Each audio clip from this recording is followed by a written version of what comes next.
et bienvenue à Sinosphère, votre magazine consacré à la Chine. Aujourd'hui, nous nous intéressons aux Chinois de France. Après avoir vécu de nombreuses années ici, ils sont de plus en plus nombreux à décider de rentrer dans leur pays d'origine, la Chine. Alors, qu'est-ce qui les pousse à rentrer ? Comment se déroule leur retour aux sources ? C'est ce que nous allons voir dans un instant, mais tout de suite, c'est le sommaire de Sinosphère. Les Chinois les appellent les haigui, les tortues de mer, des animaux qui finissent toujours par revenir sur leur lieu de naissance. En 30 ans, plus de 600 000 Chinois de l'étranger ont choisi le retour au pays. J'ai des copains qui sont restés en France. Ils ont ouvert des restaurants ou trouvé du travail. Certains sont restés à Paris, d'autres sont en Corse. En fait, c'est très dur pour eux en France. Retour aux sources ou opportunités professionnelles, pourquoi certains Chinois de France choisissent-ils de rentrer en Chine ? Nous sommes sur le plateau de Sinosphère, ici au musée Guimet, en compagnie de mes deux invités. Ting-Chiu Wu, Olivier Zi, bonjour, merci d'être avec nous. Vous êtes venu en France en 1999 pour faire vos études et vous êtes retourné en Chine près de 10 ans plus tard, en 2008. Voilà, on va revenir sur le parcours dans un instant. À vos côtés, Li Lamphun, bonjour, merci aussi d'être avec nous. Vous êtes venu très tôt en France, vous aviez 11 ans. Et vous êtes reparti en Chine à l'âge de 30 ans. On va en parler dans un instant. Mais avant, je vous propose de découvrir un reportage de Séverine Bardon et Gaël Caron sur justement les Chinois de France qui décident de retourner en Chine. Il est arrivé en France en 1984, alors que la Chine pensait encore les blessures de la révolution culturelle. Cixin venait d'obtenir son diplôme d'architecte de l'université de Tsinghua. Il se souvient encore très bien de sa première impression française. On attendait un monde ultra moderne, avec des pavés en or, etc. Donc quand on arrive, le premier choc, finalement, il y a aussi des maisons, il y a aussi des piétons, il y a aussi des balayeurs. Cixin a passé 10 ans en France. Il y a étudié, travaillé, a pris la nationalité et épousé une Française. Joseph, son fils de 14 ans, est né à Pékin. Comme son père, il jongle avec les deux cultures qui structurent la famille. Maintenant, c'est vrai que je me sens un peu plus français parce que je suis au collège français depuis un certain temps. Mais autrefois, c'était totalement le contraire. Parce que j'avais pas vraiment intégré la communauté française de Pékin. Mais maintenant, oui, je me sens peut-être un petit peu plus français. Cixin aussi est attaché à la France par ses liens familiaux et son expérience personnelle. Mais quand il parle de son pays d'adoption, son œil chinois est sans concession. Je retourne en France moins parce que ça bouge pas. Parce que je rentre et puis c'est la même conversation, c'est la même image, c'est plus ou moins le même homme politique, le même présentateur de la télé. Quand j'étais en France, il y a 30 ans, c'était ces gens-là. Si Cixin est rentré en Chine, c'est avant tout pour des raisons professionnelles. En 2002, il a fondé à Pékin une agence qui emploie aujourd'hui une quinzaine de personnes. La Chine, au tournant du XXIe siècle, est un Eldorado pour les architectes. C'était très facile et c'est un peu pour ça que je suis resté. Parce qu'au début, je n'avais pas l'intention de m'installer. C'est que en France, comme en Europe, ou même dans l'ensemble des pays occidentaux, c'est très difficile de trouver un job. Et donc depuis, je reviens à Pékin, je ne suis jamais allé chercher du job, c'est toujours le job qui vient me chercher. Le job, Cixin l'a découvert en France. Il s'est en même temps initié à un mode de fonctionnement très français. En France, moi j'ai travaillé dans les grosses agences ou des petites. Les patrons sont souvent assez sévères, où ils ne se mêlent pas avec la vie des employés. Donc il y a quand même cette notion de hiérarchie très marquée. Et puis à la façon de travailler, les Français sont d'une manière générale très nerveux. Donc en fait ils s'engueulent tout le long de la journée et donc à chaque fois on se bat pour obtenir quelque chose, que ce soit un projet ou réaliser un projet. S'il n'a pas adopté le management à la française, Cixin a gardé une French touch très appréciée par ses clients. Cette influence se fait sentir dans ses projets et lui sert toujours de carte de visite professionnelle. On a eu une expérience en dehors de la Chine, notamment dans les pays occidentaux, certes. Surtout pour ma génération, parce que en fait on était un peu le premier après la révolution culturelle de sortir et puis en avoir une expérience et revenir. Mais je crois que c'est de plus en plus difficile. Maintenant, les jeunes qui ont fini leur étude à l'étranger, revenir, ils ont de plus en plus du mal à être intégrés ou à être bien vus. Les Chinois qui ont étudié ou travaillé en France sont pourtant de plus en plus nombreux à choisir de rentrer au pays.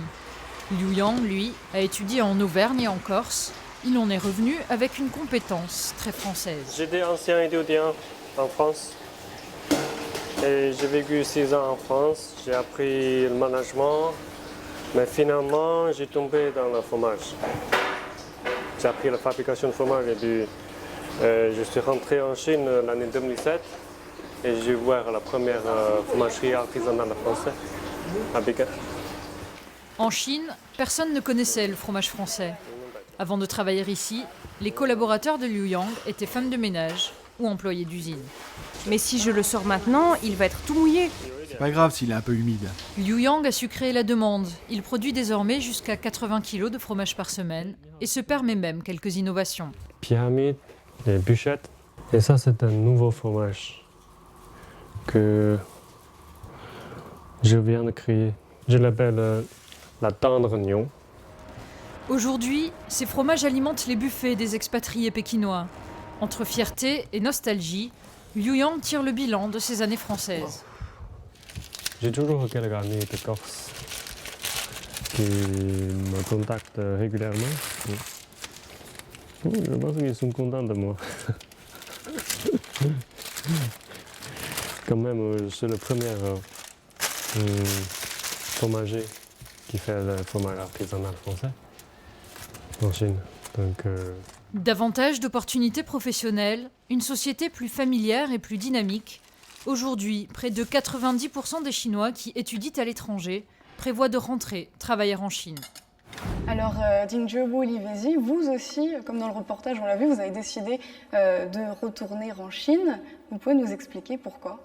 Première chose, donc c'est mon pays natal, que j'ai envie d'y redonner, de vivre au moins une expérience.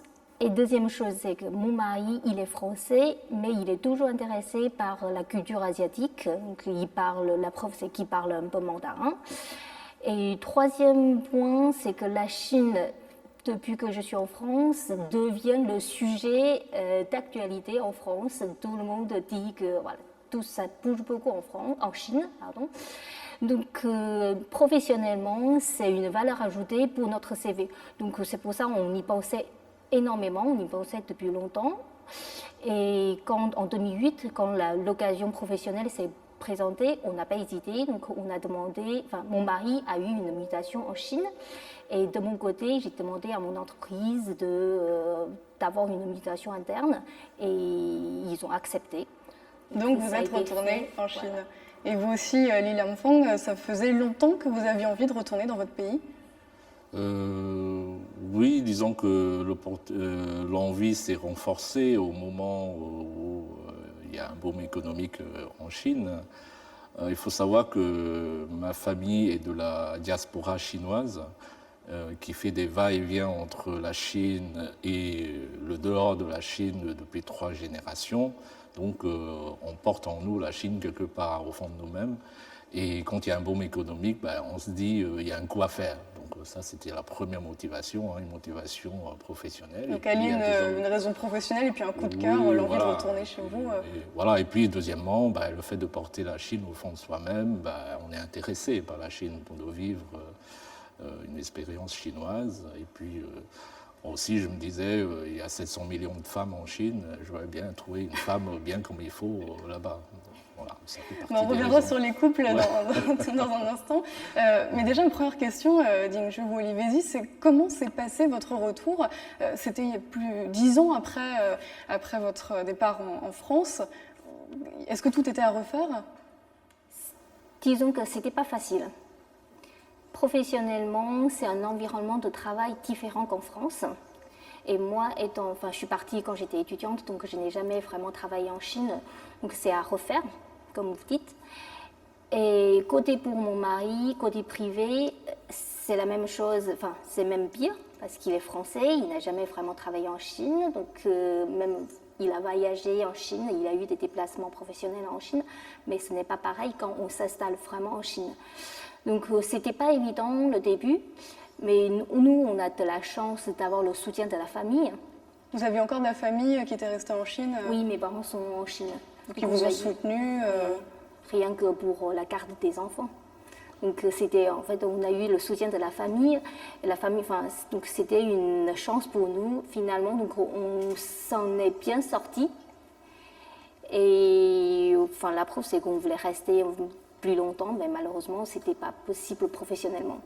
Alors professionnellement, justement, vous parlez du monde du travail. Li Lamfang, quelles sont les différences avec le monde du travail français? On le voit dans le reportage, la personne disait que les Français étaient plus nerveux au travail. Vous partagez cet avis? Oui et non.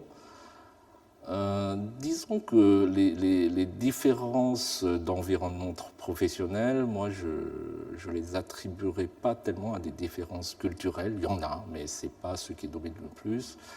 C'est plutôt les différences de mode de fonctionnement entre un pays en voie de développement qui n'est pas encore bien industrialisé et les modes de fonctionnement d'un pays industrialisé. Donc dans un pays industrialisé, on planifie un peu plus et dans un pays un peu moins industrialisé, on improvise un peu plus. C'était difficile de travailler en changeant justement de conditions de travail? Alors c'est difficile, oui et non. Alors c'est peut-être parce que, étant de la diaspora chinoise, on a tellement bougé et qu'on est préparé psychologiquement à l'adaptation à des environnements différents. Donc pour moi, s'adapter à un nouvel environnement professionnel ou privé, ça fait partie de la vie. Donc je n'ai pas ressenti ça comme une difficulté forte.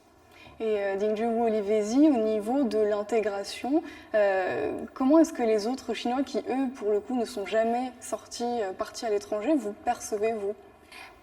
Côté relationnel, disons que c'était plutôt bien passé, puisque je suis chinoise, au fond de moi, je pense que j'ai quand même gardé une base chinoise.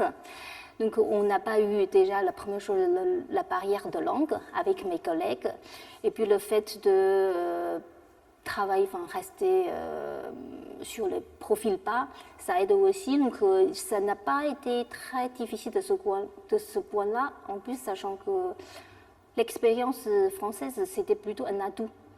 Puisque, oui, c'est bien vu, et je venais du siège. Pour eux, en fait, c'est une facilité, c'est un point d'entrée pour rentrer en contact avec le groupe, le siège français. Et alors vous, Li Lamfang, vous disiez, vous avez plus de facilité sur place à vous faire des amis, à être amis avec des Européens ou des personnes biculturelles que des Chinois? Ah oui, ça c'est vrai. Pourquoi? Ça c'est vrai. En fait, j'essaie de trouver la raison, et la raison que j'ai trouvée, c'est qu'en fait, en Chine, on travaille tellement qu'on a assez peu de temps pour les loisirs, et les seuls moments disponibles, on a envie de les passer avec qui on a des affinités émotionnelles et intellectuelles. Bon, le fait est que, ayant grandi en France, on a des repères culturels et des modes de loisirs qui sont plus français. Qui sont d'une excellente qualité. Et ça, c'est pas un problème de la Chine. J'ai vécu aux États-Unis, j'ai eu beaucoup de mal aussi à avoir des amis aux États-Unis. C'est peut-être dû aussi à ma personnalité. C'est pas tellement lié à la Chine. D'accord. Alors, donc le retour tout seul peut être difficile, ça peut être encore plus compliqué quand on est deux. On va à présent regarder un reportage sur les couples mixtes. Il est signé Séverine Bardon et Gaël Caron. C'est quoi? Une banane, ouais. C'est la langue de la famille, c'est le français. Quand je suis pas là, Zorban parle en chinois avec Ela, Et elle parle chinois avec la nounou et avec sa grand-mère. Mais quand on est tous les trois, on parle en français. Vassilia n'avait pas prévu de faire sa vie en Chine. Mais sa rencontre avec Zoran et la naissance de leur fille a tout changé. Aujourd'hui, la jeune femme envisage sereinement son avenir chinois, mais pour ses parents, comme pour ceux de Zoran, ce mariage mixte a soulevé quelques inquiétudes. Problème, je pense que ma mère était a compris que si j'étais avec un Chinois, je resterais sans doute longtemps en Chine, alors que on s'est rencontrés, j'étais depuis 1 an et demi en Chine. Donc elle s'imaginait que je rentrerais en France bientôt.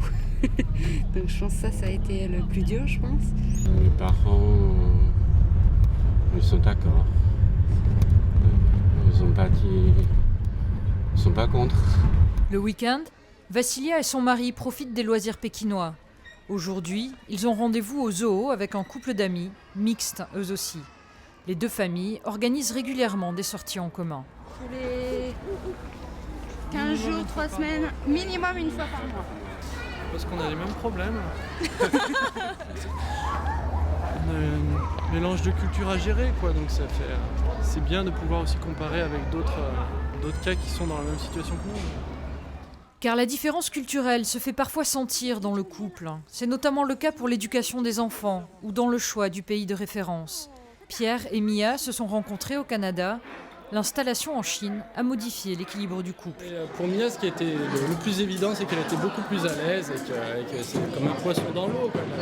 Tous ses repères se remettaient en place et ça a été beaucoup plus facile. Le changement Canada-Chine a été plus simple pour elle que pour moi, parce que pour elle, c'est un retour. Pour moi, c'est un changement. Mais le changement n'est pas toujours facile pour le conjoint plongé dans une culture étrangère. Mia, par exemple, a du mal à se projeter dans une vie française. Je pense que j'aurais un peu peur.